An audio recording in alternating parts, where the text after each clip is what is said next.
Olá, olá, olá! Bom dia a todos! Como vocês estão? Sei que andei um pouco sumida, né, dessas lives, mas agora eu tô retornando aqui. Então, primeiramente, quero desejar a todos, né, uma excelente semana, um excelente dia. Muito bom estar aqui com vocês. E no que eu puder ajudar, vocês podem ir fazendo perguntas, né?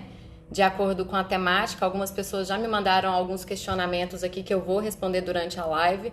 Então, eu queria conversar com vocês um pouco sobre a rotina, né, da controladoria jurídica, porque às vezes as pessoas se perdem um pouco, né? Ok, sabem o conceito, vamos separar, né, o departamento técnico do que é burocrático, vamos tirar isso do departamento técnico, mas muitas vezes as pessoas não sabem o como. Sabem o que é uma controladoria jurídica, mas na hora da implantação se perde um pouco. Ou até mesmo quando a controladoria jurídica já está implantada, às vezes a rotina fica um pouco mais complicada. Uma das perguntas que me fizeram em relação a isso foi como que organiza, né, essa questão do departamento técnico, essa divisão, essa implantação da controladoria jurídica com o departamento técnico já formado, quando se tem apenas um controller jurídico, né? E a demanda de trabalho é muito alta. Então, assim, tem que verificar se de fato essa demanda é uma demanda alta ou existe uma falta de organização das funções, existe uma falta de gestão de tempo. Porque muitas vezes o que acontece não é que a demanda é muito alta, mas às vezes você está se perdendo na gestão do seu tempo. Então, o que você tem que analisar? Quando você vai passar, até mesmo para os donos do escritório, que você está com uma demanda muito alta, você tem que levar para eles números precisos em relação a isso. Não adianta só você chegar para o seu chefe e falar assim, olha, eu estou com muito trabalho. Então, um dos fatores, né, uma das funções da controladoria jurídica já é gerar esse indicador. Então, o que você tem que fazer? Você tem que verificar de fato se a sua agenda está de acordo. Você vai lá e coloca todas as funções que você precisa praticar dentro da sua agenda. Todas as tarefas, tudo tem que estar dentro de um software de gestão para que possa ser gerado esse indicador. Então, é muito complicado só você chegar e falar assim, não, minha demanda é muito alta. É claro que quando a gente fala do universo de controladoria jurídica, não é interessante que se tenha somente uma pessoa trabalhando no departamento. Até porque, como o nível de informação é muito grande, muito importante, nós gostamos sempre de trabalhar com o double check. Então, essa dupla checagem ela é importantíssima, né? Para que não saia erros. A gente não quer que exista alguma perda de prazo, alguma questão nesse sentido, alguma perda de documento. Então, o que normalmente a gente faz? Normalmente, a função de um controller jurídico ela é muito mais gerencial do que para executar. Então, o controller jurídico ele vai ficar mais a cargo de vistoriar o trabalho que está sendo feito pela controladoria jurídica e ter aquele contato maior com os outros advogados do que propriamente a execução do trabalho. É claro que ele tem que ter todo o conhecimento do departamento, ele tem que saber fazer tudo que o departamento faz, né? Mas não necessariamente ele vai fazer a execução do trabalho. Então, uma das perguntas que me fizeram foi, dá para conciliar as duas funções? Eu acho um pouco temerário. Eu vou falar assim que dá, mas depende do volume de trabalho e quantidade de processos ativos que o escritório tem. E se a pessoa tiver uma disciplina muito grande para conseguir separar as coisas. Por exemplo, ela se coloca como controller jurídico na parte da manhã e coloca somente como advogado na parte da tarde. O que não dá é para ficar conciliando as duas funções o tempo todo. Por que eu te digo isso? O controller jurídico, ele não é, na verdade, a controladoria jurídica como um todo, ela não pode ser responsável técnica por nada. Então, a controladoria jurídica, ela não faz juízo de valor. Ela não vai falar para o advogado exatamente o que ele precisa fazer no processo. Essa é uma função técnica, essa é uma função do advogado. Então, quando tem ali um controller que também faz a função do advogado, acaba que ele deixa um pouco a desejar nessa questão do advogado tomar todas as decisões.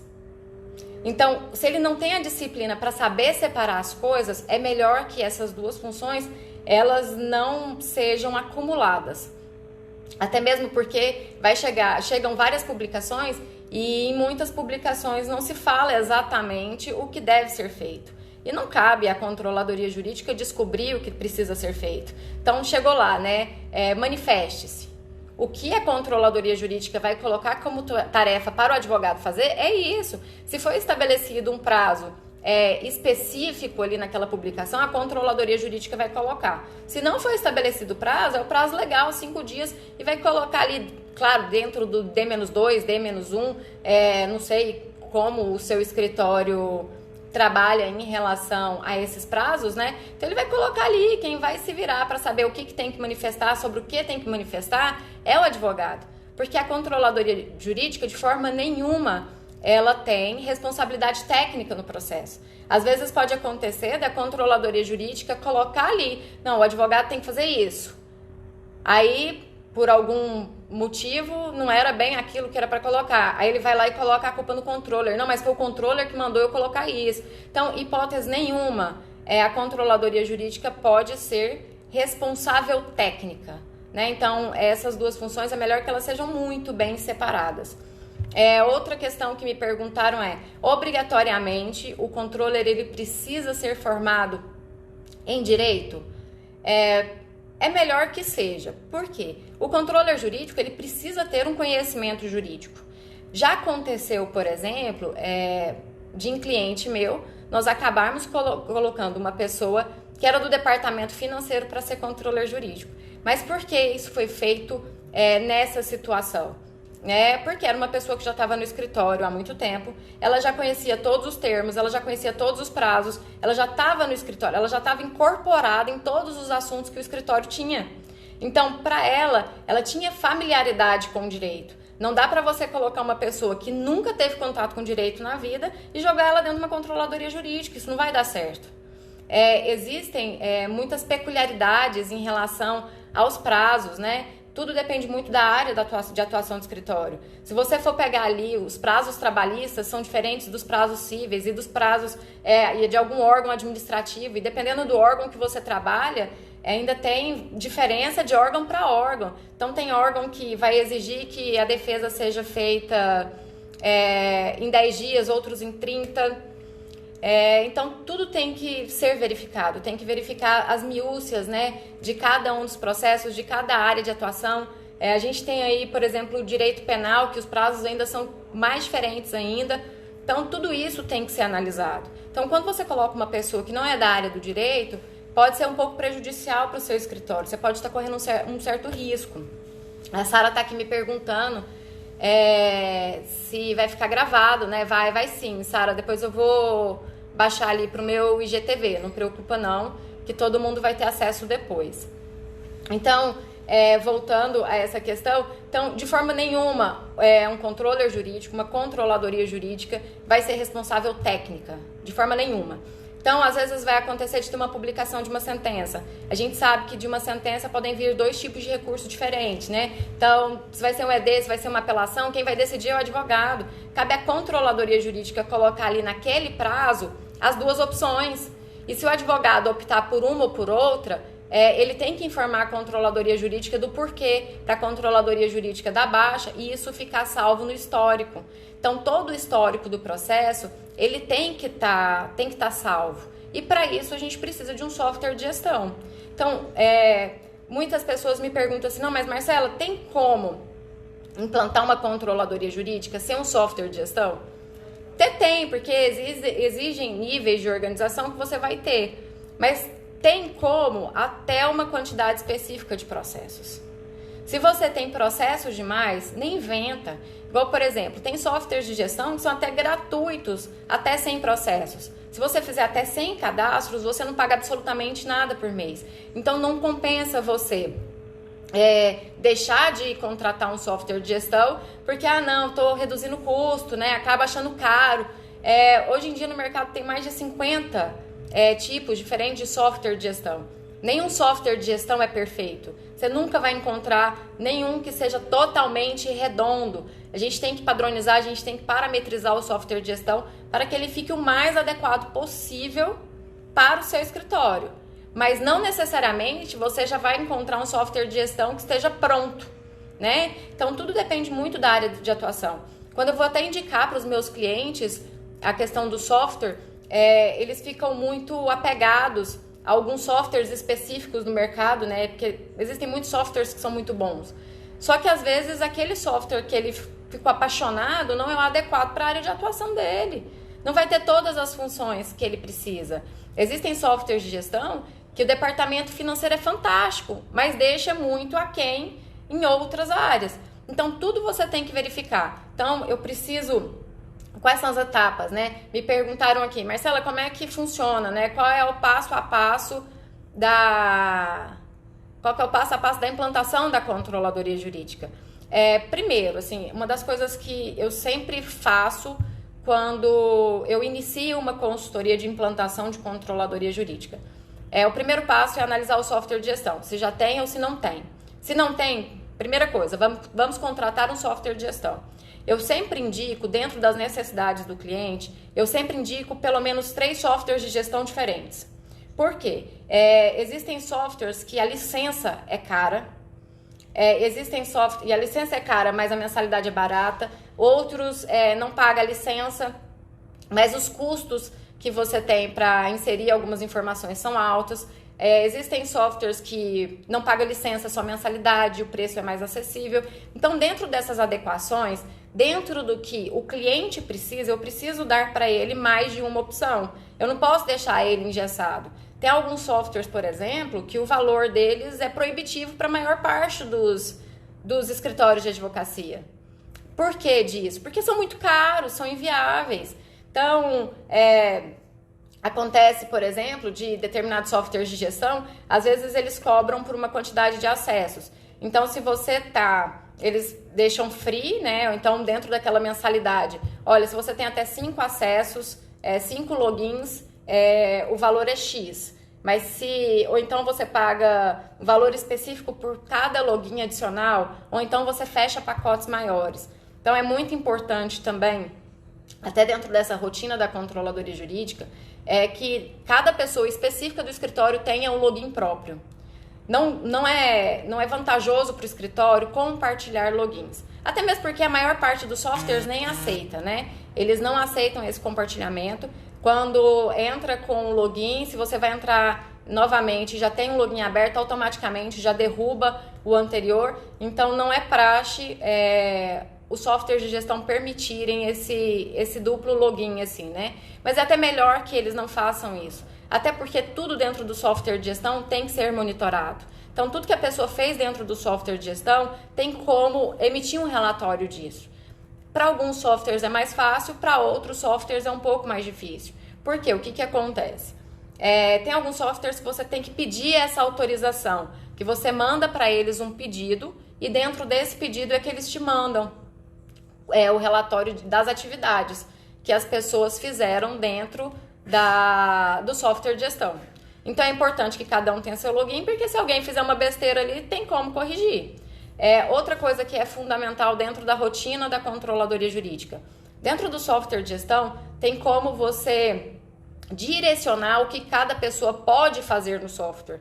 Então, o que eu sempre indico é não deixar os logins das pessoas, até mesmo dos advogados, autorizados a apagar qualquer tipo de informação e também a dar baixa em tarefa, porque quem dá baixa em tarefa é a controladoria jurídica, depois de verificar se a tarefa foi cumprida ou se ela não foi cumprida. É sempre bom fazer a divisão, até mesmo dentro da agenda, quando você vai fazer essa distribuição das atividades, você distribuir ela em o que é prazo. Normalmente prazo a gente coloca no que é peremptório, né?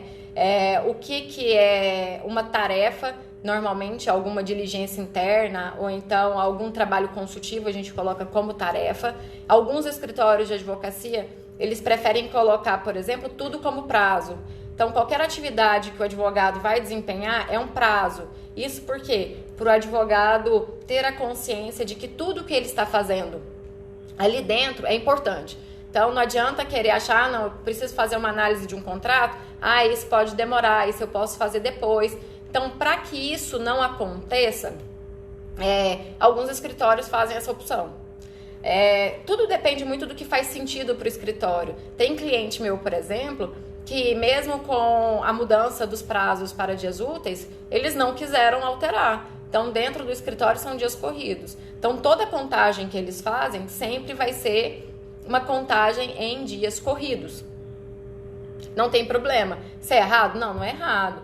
Tem alguns escritórios que têm o perfil de se resguardar mais, que definitivamente não querem correr o risco de perder um prazo. Ou até mesmo porque conhecem o perfil dos funcionários que trabalham ali e sabem que aqueles advogados, eles precisam desse tipo de estímulo para que não percam esse prazo.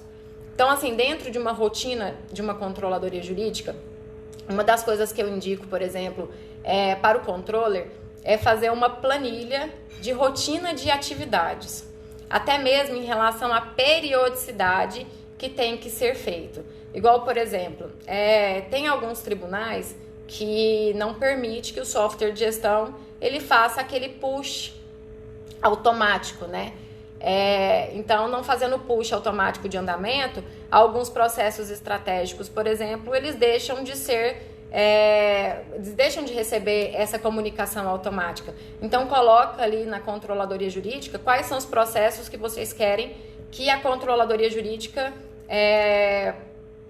comece a verificar com uma frequência maior, porque de alguma forma aquele processo é um pouco mais importante para o escritório do que os demais. Não estou falando que todos os processos não sejam importantes. É claro que todos os processos são importantes, mas alguns, ou por conta do valor envolvido, ou do cliente, ou da matéria, né? Então, às vezes é algum produto novo, uma tese nova do escritório, que ele quer ter uma atenção maior para ver se ele pode vender mais isso ou não. Então, tudo isso tem que ser analisado na hora de criar essas estratégias. Na hora de você colocar ali, você sinalizar quais são os processos que você quer que a controladoria jurídica fique mais à frente.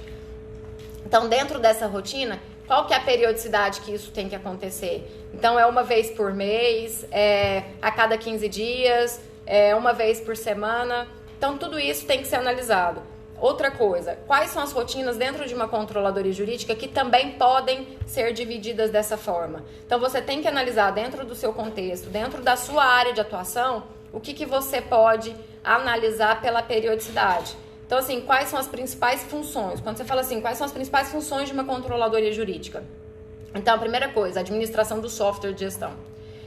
Para o escritório ser organizado, estar organizado, não adianta ter um software de gestão. Ele precisa estar alimentado e precisa estar alimentado da forma correta. E ele também precisa estar parametrizado. Então, o que resolve? Você virar assim, não, eu tenho uma controladoria jurídica e eu quero agora que a controladoria jurídica me emita relatórios. Não, ok, a controladoria jurídica ela vai emitir relatórios para você. Mas qual é o tipo de relatório que faz sentido para o seu escritório? Qual o tipo de informação que você precisa? Qual a periodicidade que você vai precisar desses relatórios? Muitos softwares de gestão, você já consegue configurá-lo para mandar relatórios automáticos, né, para os seus clientes. Então, você coloca ali que todo dia 5 de cada mês ou quinto dia útil de cada mês, determinados clientes já pedem, né, um relatório. Então, você vai padronizar, você vai configurar para que automaticamente esse relatório seja enviado. Mas faz algum sentido você mandar algum relatório para o seu cliente que não esteja atualizado? Que a informação seja exatamente igual à do mês passado? Ou que a linguagem não seja adequada? Por exemplo, se você atua para pessoa física, adianta você falar para o seu cliente que o processo dele está concluso? A maior parte das pessoas que não são do direito, quando você fala que um processo está concluso, a primeira coisa que ela acha é que o processo dela acabou. Uai, concluso? Concluiu, então acabou. Então, o que deu? Eu ganhei ou eu perdi? Ou então as pessoas ficam na dúvida. Então, o que adianta você mandar um relatório para o seu cliente que vai gerar uma ligação para você ter que explicar o que você mandou? Então, essa adequação da linguagem também tem que fazer parte. Existem, dentro do software de gestão, a possibilidade de você colocar andamentos fechados e andamentos abertos. O que isso quer dizer? Que você pode colocar algumas informações que sejam só internas, para uso do escritório. Porque todo o histórico do processo tem que estar ali, obrigatoriamente. Mas nem todas as informações são necessárias que o cliente tenha acesso. Primeiro, porque muitas vezes ele não vai entender, e isso vai gerar uma demanda telefônica para você ter que explicar, ou até mesmo porque não é interessante você falar para o cliente, pode ser que você tenha perdido um prazo dele, pode ser que você tenha perdido alguma situação assim que ele pode estranhar, mas é algo que não vai ter causado nenhum prejuízo, então não tem necessidade dele ter acesso. Então você tem que verificar também dentro do seu software de gestão qual é a informação necessária. Então a escolha do software de gestão ela é fundamental, mas não adianta só escolher. Já aconteceu de eu chegar em cliente meu para fazer consultoria, e quando a gente foi fazer a análise do software, o software era um ótimo software, né, que o escritório tinha, e eles se gabavam muito de ter esse software de gestão, e quando eu cheguei lá, eles só utilizavam software de gestão para GED, nada além. Então, era só para arquivar documentos, era só para digitalização processual, e isso foi num estado que tem muitos processos físicos ainda, né? Então, primeira pergunta que eu fiz, quantos processos ativos vocês têm hoje no escritório? Aí o número que eles me falaram é assim, não, é em torno de 4.000 processos ativos. Eu falei assim, de onde vocês tiram essa informação? Não, é do que a gente acha mesmo, das movimentações, das quantidades de publicação, é o que a gente acha. Quando foi buscar em um escritório que já está no mercado há um certo tempo, quando a gente foi buscar informação nesse software de gestão que eles não utilizavam da forma adequada, o software só informava a quantidade de processos que estavam registrados lá. E a quantidade de processos que estavam registrados lá era de 27.000 processos, porque estavam ali todos os processos que o escritório já teve ao longo dos anos. Então, todo o arquivo dele estava ali, ótimo, ok, para a organização é bom. Mas para uma gestão processual, não é. Então, primeiro passo, vamos fazer uma auditoria processual. Então, vamos pegar de todos os tribunais que vocês possuem processos, vamos pegar as certidões do escritório, né? E outra coisa também que é interessante é que vocês façam uma concentração técnica em somente uma OAB ou no máximo 2 OABs no escritório. Que vocês não fiquem protocolando o processo para todos, em nome de todos os advogados do escritório. Então, faz a concentração técnica, né? A centralização técnica em somente 1 ou 2 OABs, até mesmo para controle. Ou então pode ser que a pessoa tenha ali no subestabelecimento, mas você coloca sempre aquela reserva que todas as publicações deverão ser em nome de determinado sócio. Porque até mesmo na hora de fazer essas auditorias, fica muito mais fácil do que ter que procurar, por exemplo, o nome de vários advogados, inclusive de advogados que já saíram do escritório, para saber quais são os processos que ainda estão dentro da demanda sob a responsabilidade do seu escritório. Então, para esse cliente, primeira coisa que a gente fez. Então, vamos emitir todas as certidões para verificar. Ok, quando a gente fez o processo, quando a gente fez essa questão das auditorias processuais, nós chegamos no número de 7.000 processos ativos. Então, tinha 2.500 processos que estavam ali no limbo. Já tinha processo que estava com prescrição intercorrente, tinha processo que tinha sido arquivado provisoriamente por falta de movimentação. Então, o escritório ele não tinha acesso às publicações, porque o processo não movimentava durante um período muito grande. Então, eles foram deixando de lado, foi entrando uma quantidade muito grande de processos dentro do escritório e algumas informações foram perdidas ao longo do tempo. Então, perdendo essas informações, eles deixaram aí, depósito recursal, então vocês não têm noção da quantidade de dinheiro que estava em depósito recursal. Então é um cuidado que tem que ter. Você tem que ter todas as informações, obrigatoriamente elas precisam estar registradas. Então se foi feito um depósito recursal, coloca ali uma sinalização. Você vai poder fazer esse levantamento depois ou não, como é que vai funcionar isso. Até mesmo para o seu cliente, é dinheiro para o seu cliente. Quantidade de alvarás que tinham sido expedidos e não tinham sido levantados. Então, o escritório estava deixando de ganhar dinheiro. Então, como vamos fazer uma implantação? Vou começar a fazer a implantação do zero. É claro que, muitas vezes, dependendo do tamanho do escritório, vai sim precisar de uma ajuda profissional. Aí, nessas horas, vocês me chamam que eu ajudo vocês. Então, vai precisar de uma ajuda profissional. Porque já está tão bagunçado, já está tão desorganizado, que até conseguir entrar nos eixos, para conseguir visualizar ali o que precisa ser feito primeiro, porque às vezes a gente tem a ideia geral, a gente sabe exatamente o que precisa, mas não sabe o como. Então, dica que eu dou, dica inicial, primeira coisa, faz uma auditoria processual, escolhe o software de gestão. Então, sem software de gestão é muito complicado você conseguir implantar uma controladoria jurídica. Não falo que é impossível, mas eu falo que é muito complicado, é muito difícil que você consiga, né? implantar uma controladoria jurídica sem um software de gestão, um software de gestão adequado. Não adianta você partir para o mais caro. Se ele não for adequado para o seu escritório, ele não vai te atender. Então, não perca dinheiro e nem tempo com isso. Algumas contratações de software de gestão demandam muito tempo. Então, você não quer gastar tempo e energia com uma coisa que depois não vai valer a pena para o seu escritório. Então, contratou o software de gestão, o próximo passo é fazer uma auditoria processual. Pegue todas as certidões em nome dos advogados que já protocolaram petição, dos advogados que têm essa reserva técnica dentro do escritório, para que você consiga identificar exatamente quais são os processos que você tem. Você tem que verificar os padrões, qual o padrão, qual a informação que você precisa que esteja ali naquele software de gestão. Então, isso é uma atitude que você vai fazer também. A controladoria jurídica ela é responsável pelo cadastro dos processos. Então, todos os cadastros serão feitos pela controladoria jurídica, a não ser que, quando se faz uma implantação de um escritório que já é grande, já tem uma quantidade de processos muito elevada, e se deixar só a cargo da controladoria jurídica fazer, vai demandar um tempo muito grande.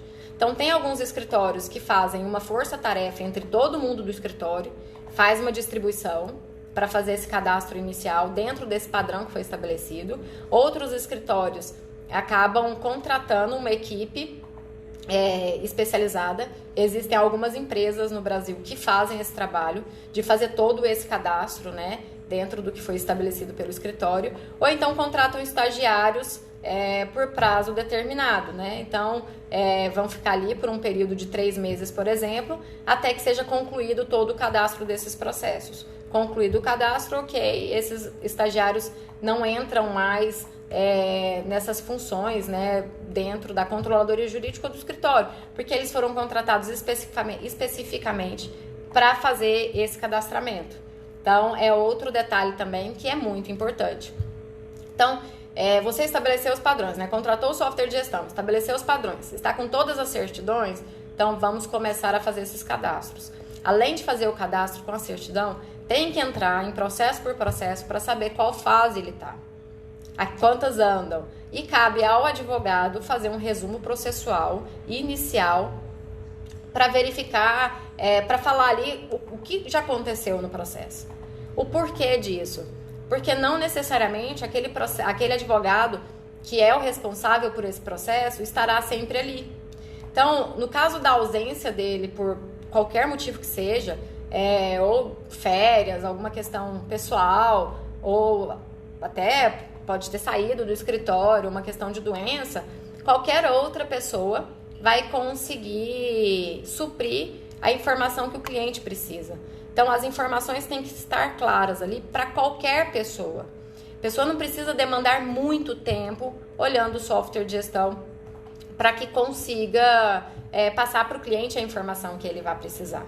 Então, o grande administrador do software de gestão é a controladoria jurídica. Então, a controladoria jurídica vai fazer a administração, mas não somente ela vai alimentar.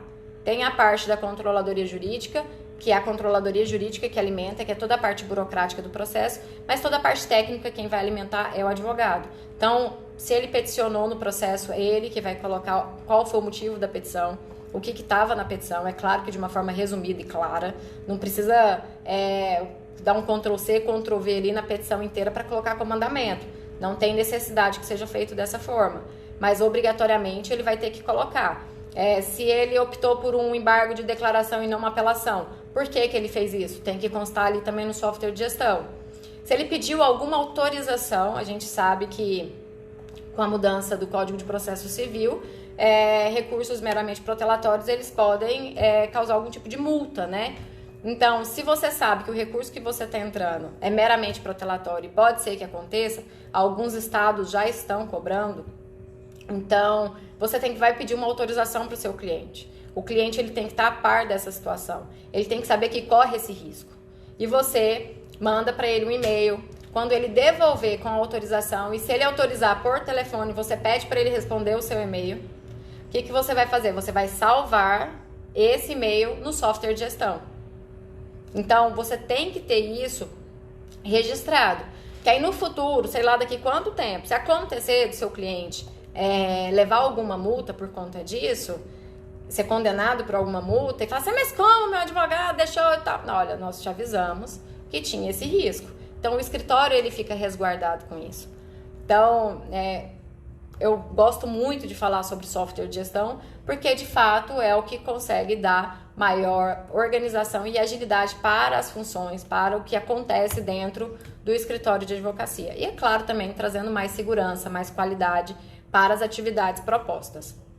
Outra coisa, a controladoria jurídica é responsável por todo o suporte, seja ele documental, técnico, no que tanja, por exemplo, assim, às vezes acontece do advogado querer que a controladoria jurídica faça pesquisa de tese, de jurisprudência, ok, isso a controladoria jurídica faz também. Então, todo o suporte burocrático, quem faz é a controladoria jurídica. Além de análise de resultados e centro de qualidade. Então, a controladoria jurídica, ela tem que verificar se está tudo dentro do padrão. Se, por exemplo, os advogados estão fazendo a petição exatamente com a fonte e tamanho que foi estabelecida pelo escritório. Se está utilizando o papel timbrado correto. Tem que ter um banco de petições sempre muito bem atualizados, porque isso pode facilitar muito o trabalho dos advogados. Então, é claro que para a controladoria jurídica funcionar bem, o departamento técnico tem que funcionar bem também. E tem que saber que os dois departamentos, eles estão muito interligados. O trabalho de um depende muito do trabalho do outro. Para a controladoria jurídica fluir bem, o departamento técnico tem que ter essa consciência, né, de fazer a sua parte. Então, às vezes, o advogado acha assim, né, com a implantação da controladoria jurídica, ele, não, tudo é controladoria jurídica, não sei o que é controladoria jurídica, não, passa para controladoria jurídica, mas acaba esquecendo de fazer a sua parte, a sua função dentro dessa engrenagem toda. E para funcionar bem, todo mundo tem que estar muito bem ciente das suas funções. E para isso é muito importante também que se faça um manual de procedimentos, né? A gente sempre costuma fazer tanto o manual de procedimentos quanto o regulamento interno de cada escritório. Então, para estabelecer ali todas as diretrizes. Não adianta você achar que uma pessoa que acabou de entrar no seu escritório vai adivinhar como você trabalha, qual que é seu perfil. Então, tem que estar bem estabelecido em relação à missão, visão e valores. Você tem que saber exatamente onde o seu escritório, onde você quer que seu escritório chegue. Então, você tem que ter essas metas. A dificuldade maior dos advogados, isso da maior parte dos advogados, é identificar o seu escritório enquanto empresa. Então, sai da faculdade totalmente despreparado para o mercado, porque na faculdade, eu sou advogada também, na faculdade a gente não aprende a gerir. O que a gente aprende é litigar. Então, tudo na faculdade é processo. Tanto que estagiário, estudante de direito quer processar o mundo, né? Respirou, nossa, eu vou processar fulano porque tá respirando. Porque é o que a gente aprende ali na faculdade. Então, a gente sai da faculdade muito despreparado para o mercado de trabalho. Então, a gente não faz uma base sólida, a gente não faz um planejamento, não faz um plano de negócios. Então, tudo isso o advogado ele precisa ter ciência que ele precisa fazer. A implantação da controladoria jurídica, ela tem que ser feita para qualquer escritório de advocacia. Uma pessoa que trabalha, um advogado que trabalha como autônomo, ele consegue fazer sua controladoria jurídica, né? Até melhor que faça já no início do escritório do que esperar estar uma bagunça gigantesca, uma desorganização, estarem perdendo contratos, perdendo clientes por conta dessa desorganização, para verificar a importância de se contratar, de se implantar uma controladoria jurídica. Então, é melhor que se faça já na base. E às vezes você, como advogado autônomo, você consegue já criar pequenos procedimentos de controladoria jurídica, né? Estabelecer ali sua agenda. Uma das dicas que eu dou assim, para facilitar a questão da gestão do tempo é você não sufocar demais a sua agenda e entender exatamente as suas limitações.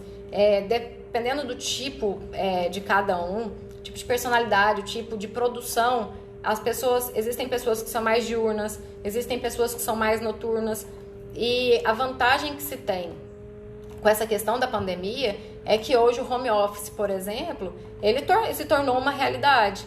Então, os advogados às vezes pecam muito em relação a essa tradição de obrigatoriamente advogado bom é advogado que chega no escritório 7 horas da noite e sai 10 horas da noite. Não, não é. Então, a pessoa que sabe fazer uma gestão boa do seu tempo é uma pessoa que produz bem. Então, você entende suas limitações. Então, você não vai colocar, se você é uma pessoa diurna, você não vai colocar, por exemplo, questões mais sérias que exigem mais concentração sua no período da tarde, por exemplo, para fazer. Você não vai começar a fazer um recurso 4 horas da tarde se você é uma pessoa que funciona bem a partir das 5 horas da manhã. Então, tudo isso você tem que analisar. E nunca lote demais sua agenda. Nunca entupa ali sua agenda com aquele tanto de atividade. Deixa sempre pelo menos 1 hora ali vaga para alguma intercorrência. Vai surgir alguma emergência que alguém vai te pedir para fazer, ou você vai ter que sair para atender um cliente, ou um cliente vai te ligar e a ligação que poderia ser em 5 minutos demorou 1 hora, porque o cliente foi falar sobre outros assuntos e ele acabou enforcando sua agenda, porque você colocou sua agenda tão lotada que você vai ter que deixar alguma coisa para o outro dia. Mas no outro dia você também já tinha colocado sua agenda muito lotada. Então saiba dividir. Tem uma ferramenta que eu gosto bastante de usar que chama Gucci, ferramenta Gucci, para você conseguir mensurar suas prioridades. Então, primeira coisa, entenda de fato o que é urgência e o que não é. O que vai ser modificado e o que não vai ser modificado se você não fizer ali naquele momento. Se vai ter algum tipo de prejuízo ou se não vai ter algum tipo de prejuízo. Nem sempre, até principalmente assim, para funcionários, né? Às vezes os sócios do escritório, todo pedido dele é um pedido urgente. Ele mesmo acaba se perdendo muito nesse senso de urgência e acaba transferindo isso para os funcionários também. Então, quando ele perde esse senso de urgência e começa a pedir muita demanda para as outras pessoas, e às vezes usa até post-it para isso, né? Ao invés de utilizar um software de gestão para deixar tudo registrado, não. E até mesmo para os coordenadores, para a controladoria jurídica ter acesso a isso, não. Ele deixa ali um post-it e fala assim, ó, quero isso para ontem. Aí quando você vai olhar o que é isso que ele precisa para ontem, não é nada demais, é algo que pode esperar. E se você for parar de fazer a atividade que você está fazendo para fazer aquilo, o trabalho que vai ser prejudicado é o que você está fazendo, que você não vai concluí-lo e acaba deixando para depois e muitas vezes você nem termina essa atividade. Então, é saber falar não também, quando as pessoas te pedirem alguma coisa que não necessariamente precisa ser feito naquele momento. É claro que você tem que ter um jogo de cintura, né, para poder explanar esse tipo de situação. Não é não por não. Ah, não vou fazer isso agora não. Não é isso, olha. É explicar, eu tô fazendo isso aqui. Se eu não terminar isso aqui, a consequência é essa. Então, isso aqui eu vou fazer logo em seguida, porque não tem uma consequência que possa ser prejudicial no curto prazo. E esse aqui tem. Então, eu vou terminar, até mesmo para não prejudicar a minha linha de raciocínio do que eu tô fazendo. Eu vou fazer esse aqui primeiro e logo em seguida eu já atendo a sua demanda. Então, aprender a falar não é muito, muito, muito, muito importante. Muitas pessoas não sabem falar não e começam a aceitar desculpa, começam a aceitar todas as demandas que são impostas ali. E não é bem assim que precisa funcionar. Então, saiba falar não, organize bem sua agenda, coloque a periodicidade do que você precisa fazer. Tem alguns clientes que eles precisam de contato, às vezes você pode fazer contatos de diferentes formas. Então, você pode fazer uma pesquisa com seus clientes, né? Hoje o Google Forms ele pode ajudar bastante. Você cria ali uma pesquisa que você vai encaminhar para os seus clientes. Então, de quanto em quanto tempo vocês querem informação sobre os seus processos? Tem gente que faz questão de ter semanal.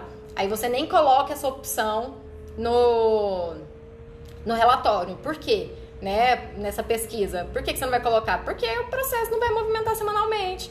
Então, não adianta você mandar para o seu cliente 4 vezes no mês a mesma informação. Então, você coloca, às vezes, ali mensal, bimestral, trimestral, semestral, ou quando tiver alguma modificação no processo. Então, essas informações são importantes. Além de perguntar para o seu cliente a periodicidade que ele quer receber essas informações, outra coisa também que vocês podem solicitar é de que forma ele quer receber. Tem cliente, por exemplo, que vai querer receber pelo WhatsApp. Tem cliente que é por e-mail. Tem cliente que é por ligação. E você tem que entender quais são as necessidades do seu cliente. E quando você tem uma controladoria jurídica já implantada, fica muito mais fácil você conseguir executar as necessidades do seu cliente. Outra questão também. Dependendo da sua área de atuação, não só o seu cliente entra em contato para saber andamento do processo. Com a questão da LGPD, você tem que ter muito cuidado para quem você compartilha essas informações. Então já façam uma adequação nos contratos de honorários de vocês, para que os seus clientes deixem ali pessoas autorizadas a receber a informação. O seu cliente vai assinar por essas pessoas e vocês precisam também ter acesso à cópia do documento de cada uma dessas pessoas. Para no futuro, isso acontece muito, por exemplo, no direito previdenciário, no direito do trabalho, que às vezes a pessoa que entra com a ação são pessoas mais humildes, que não entendem a informação. Então é corriqueiro colocar uma outra pessoa da família para entrar em contato com o advogado. Então tenha sempre tudo isso muito cadastrado, inclusive com essa autorização, né? É a autorização que o cliente deu para vocês passarem a informação. Então, a gente tem que ficar muito atento a essas inovações. A gente está colocando muito assim a questão da LGPD com compliance junto. Tem advogado que já está vendendo isso como produto do escritório, sem nem ter implantado no seu escritório. Então, dica de ouro, faça a implantação primeiro. Eu estava até conversando sobre isso ontem, né, com clientes meus. Então, faça a implantação no seu escritório de advocacia. Preocupem exatamente com o que a lei diz, com o que pede, e depois comecem a vender esse novo produto, né? Vocês têm que ser responsáveis com aquilo que vocês estão ofertando para os seus clientes. Então, pessoal, acho que eu já falei muito aqui, né? Fico aqui falando. Eu espero ter ajudado vocês um pouquinho, né, em relação à controladoria jurídica. É claro que não dá pra gente esgotar todo o tema numa live, até mesmo porque o Instagram, ele bloqueia a gente, né, com determinado tempo. Mas vocês fiquem sabendo que eu sempre estou muito aberta para ajudá-los. Eu gosto muito de compartilhar conhecimento e receber conhecimento também das pessoas, que eu acho que assim eu aprendo muito mais. Então, qualquer dúvida que vocês tiverem, vocês podem me mandar inbox também, que às vezes eu vou demorar um pouquinho para responder, né, porque o volume de informações que me pedem é um pouco grande, mas você pode ter certeza que eu faço questão de respondê-los. Então, eu deixo sempre as minhas redes sociais, ali no no link da bio também, tem outras opções de contato, se quiser mandar e-mail também, tem todas as opções ali, vocês clicam e vai ser direcionado para o meu e-mail. Então, se for alguma questão um pouco mais longa, vocês podem direcionar ali. Então, desde já eu agradeço, né, todos que assistiram e espero contribuir com vocês. E qualquer coisa estou à disposição. Muitíssimo obrigada e ótima semana para todos.